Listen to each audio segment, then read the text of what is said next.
ಮಾನವೀಯ ಸ್ನೇಹಿತರ ಒಕ್ಕೂಟ ಕೊಡಗು ಜಿಲ್ಲಾ ವಾರ್ತೆ ಓದುತ್ತಿರುವವರು ಎಂ.ಇ. ಮಹಮ್ಮದ್. ರಸ್ತೆ ಸಂಚಾರ ನಿಯಮವನ್ನು ಉಲ್ಲಂಘಿಸುವವರನ್ನು ನಿಯಂತ್ರಿಸುವ ಉದ್ದೇಶದಿಂದ ಗ್ರೇಡೆಡ್ ಪಾಯಿಂಟ್ ಸಿಸ್ಟಮ್ ಅಥವಾ ಅಂಕ ಆಧಾರಿತ ದಂಡ ಪದ್ಧತಿಯನ್ನು ಜಾರಿಗೆ ತರಲು ಕೇಂದ್ರ ಸರ್ಕಾರ ಸಜ್ಜಾಗಿದೆ. ವಾಹನ ಸವಾರರ ಪ್ರತಿಯೊಂದು ತಪ್ಪಿಗೂ ಹೊಸ ಪದ್ಧತಿಯಡಿ ಚಾಲನಾ ಪರವಾನಗಿ ಮೇಲೆ ನೆಗೆಟಿವ್ ಅಂಕಗಳನ್ನು ದಾಖಲಿಸಲಾಗುತ್ತದೆ. ಸವಾರರು ಸಂಚಾರ ನಿಯಮ ಉಲ್ಲಂಘಿಸಿದಾಗ ಹಣದ ದಂಡದೊಂದಿಗೆ ಅವರ ಲೈಸೆನ್ಸಿಗೆ ಡಿಮೆರಿಟ್ ಪಾಯಿಂಟ್ಸ್ ಸೇರಿಸಲಾಗುತ್ತದೆ. ಚಾಲಕನೊಬ್ಬ 12 ತಪ್ಪುಗಳನ್ನು ಮಾಡಿ 12 ಅಂಕಗಳನ್ನು ತಲುಪಿದಾಗ ಅವನ ಲೈಸೆನ್ಸ್ 1 ವರ್ಷದ ಅವಧಿಗೆ ಅಮಾನತು ಆಗುತ್ತದೆ. ಎರಡನೇ ಬಾರಿಯೂ 12 ಅಂಕಗಳನ್ನು ತಲುಪಿದಲ್ಲಿ 5 ವರ್ಷಗಳ ಅವಧಿಗೆ ಲೈಸೆನ್ಸ್ ರದ್ದಾಗಲಿದೆ. ಲೈಸೆನ್ಸ್ ಅಮಾನತುಗೊಂಡರೆ ಅದನ್ನು ಮರಳಿ ಪಡೆಯಲು ಸವಾರರು ಮತ್ತೆ ಚಾಲನಾ ಪರೀಕ್ಷೆ ಎದುರಿಸಬೇಕಾಗುತ್ತದೆ ಹಾಗೂ ಸಂಚಾರ ನಿಯಮಗಳ ಬಗ್ಗೆ ಕಡ್ಡಾಯವಾಗಿ ವಿಶೇಷ ತರಬೇತಿ ಪಡೆಯಬೇಕಾಗುತ್ತದೆ.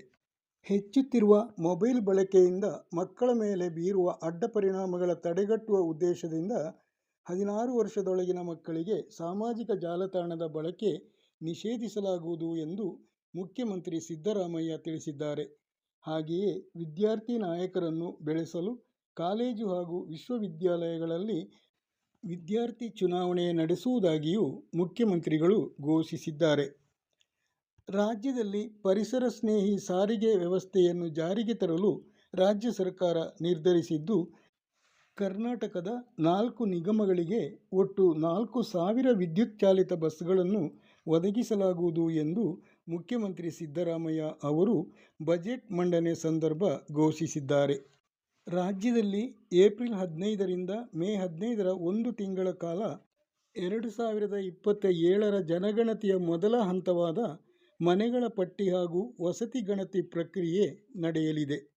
ಈ ಕಾರ್ಯಕ್ಕೆ ಶಿಕ್ಷಕರನ್ನು ಬಳಸಿಕೊಳ್ಳುವಂತೆ ಜನಗಣತಿ ನಿರ್ದೇಶನಾಲಯ ಸೂಚನೆ ನೀಡಿದೆ.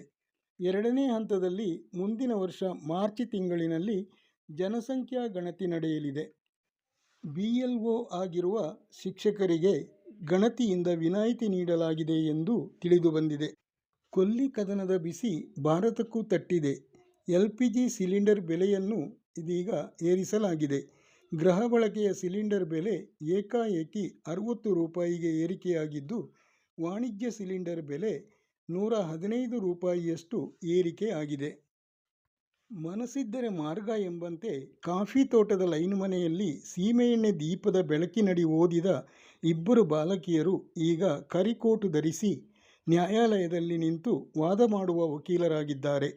ನಾಗರಹೊಳೆ ಅರಣ್ಯದಂಚಿನ ಬ್ರಹ್ಮಗಿರಿ ಗಿರಿಜನ ಹಾಡಿಯ ಪಂಜರಿಯರವರ ಜನಾಂಗದ ಚಿತ್ರಾ ಹಾಗೂ ವಿದ್ಯಾ ಎಂಬವರೇ ಈ ಮಹತ್ತರ ಸಾಧನೆ ಮಾಡಿದವರು. ಈ ಜನಾಂಗದ ಮೊಟ್ಟ ಮೊದಲ ವಕೀಲರು ಎಂಬ ಕೀರ್ತಿಗೂ ಇವರು ಪಾತ್ರರಾಗಿದ್ದಾರೆ. ವಿದ್ಯಾ ಅವರು ಹಿರಿಯ ವಕೀಲ IR ಪ್ರಮೋದ್ ಅವರ ಮಾರ್ಗದರ್ಶನದಲ್ಲಿ ವಕೀಲಿ ವೃತ್ತಿ ಮಾಡುತ್ತಿದ್ದರೆ, ಚಿತ್ರಾ ಅವರು ವಕೀಲ ಸುನಿಲ್ ಅವರ ಮಾರ್ಗದರ್ಶನದಲ್ಲಿ ಕಾರ್ಯನಿರ್ವಹಿಸುತ್ತಿದ್ದಾರೆ. ಇಬ್ಬರೂ ವಿರಾಜಪೇಟೆ ತಾಲೂಕು ನ್ಯಾಯಾಲಯದಲ್ಲಿ ಸೇವೆ ಸಲ್ಲಿಸುತ್ತಿದ್ದಾರೆ.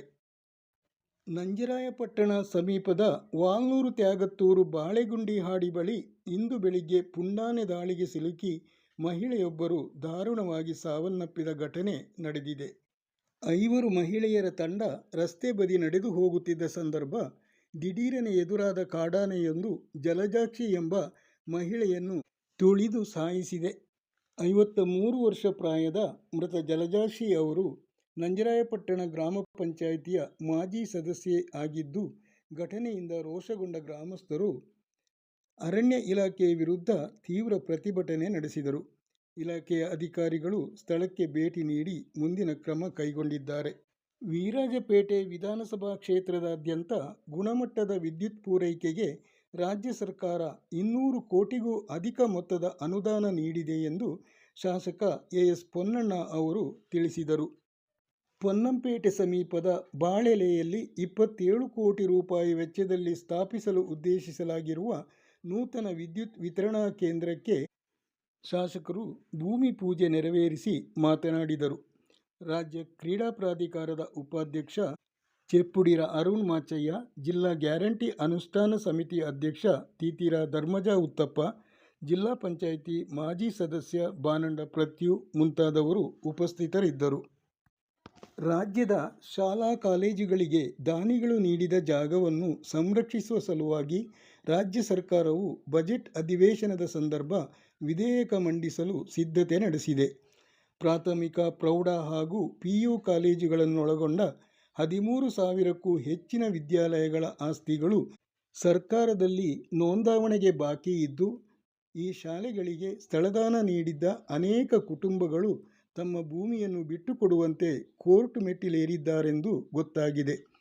3 ತಲೆಮಾರುಗಳ ಹಿಂದೆ ತಮ್ಮ ಪೂರ್ವಜರು ಶಾಲೆಗೆ ನೀಡಿದ್ದ ಸ್ಥಳದಾನವನ್ನು ಅವರ ಕುಟುಂಬದವರು ಈಗ ದಾನ ಎಂದು ಒಪ್ಪಿಕೊಳ್ಳಲು ಸಿದ್ಧರಿಲ್ಲವೆನ್ನಲಾಗಿದೆ.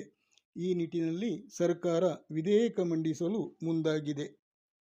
2025-26ನೇ ಸಾಲಿಗೆ ಯಶಸ್ವಿನಿ ಯೋಜನೆಯಡಿ ಸದಸ್ಯರನ್ನು ನೋಂದಾಯಿಸಲು ಈ ತಿಂಗಳ 24 ಕೊನೆಯ ದಿನವಾಗಿದ್ದು, ಹೆಚ್ಚಿನ ವಿವರಗಳನ್ನು ಸಮೀಪದ ಸಹಕಾರ ಸಂಘಗಳಿಂದ ಪಡೆದುಕೊಳ್ಳಬಹುದು ಎಂದು ಪ್ರಕಟಣೆ ತಿಳಿಸಿದೆ.